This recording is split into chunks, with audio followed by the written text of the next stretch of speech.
Good afternoon, কেমন আছে বন্ধুরা? চলো, হ্যাপি ইন্ডিপেন্ডেন্স ডে।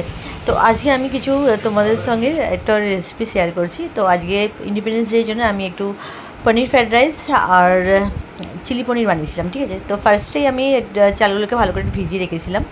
তারপরে তো আমি গোটা গরম মশলা আর গরম জলটাকে বসিয়ে গোটা গরম মশলা আর একটু তেজপাতা দিয়ে কষিয়ে নেওয়ার পর চালটাকে বয়লিং করে নিয়েছিলাম। তো এবার ফোড়নের মধ্যে আমি একটু জিরে আর ক্যাপসিকাম ছোটো ছোটো কুচিয়ে রেখেছিলাম, আর তার সঙ্গে দিয়েছিলাম বিট, একটু রসুন, তারপরে একটু কাজু কিশমিশ।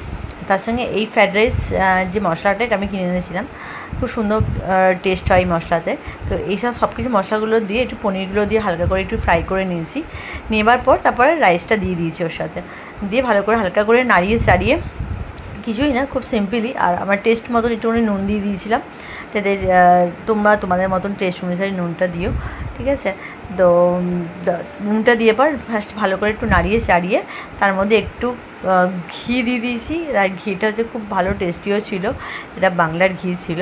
ঠিক আছে, ঘিটা দিয়েছি সেটা তোমাকে আমি নেক্সট দিয়ে দেবো।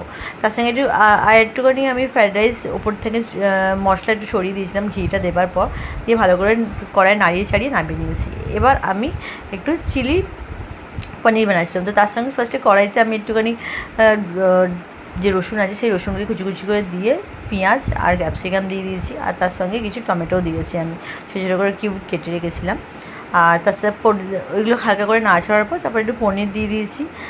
পনিরটা দিয়ে আর একটা আমি সস বানিয়েছিলাম, সেটা হচ্ছে তোমার একটু সস আর একটু টমেটো সস আর একটু কাশ্মীরি যে সস আছে সেটা দিয়ে ভালো করে নেড়ে চেড়ে যে কর্নফ্লাওয়ার আছে কর্নফ্লাওয়ারটা দিয়ে দিয়েছিলাম, দিয়ে আর একটু সামান্য টেস্ট মতো নুন দিয়েছি। দিয়ে এই দেখো আমার ফ্রায়েড রাইস আর চিলি পনির রেডি, এবং জাস্ট টেস্টটা ওয়াও হয়েছিল। চলো, বাই, টাটা।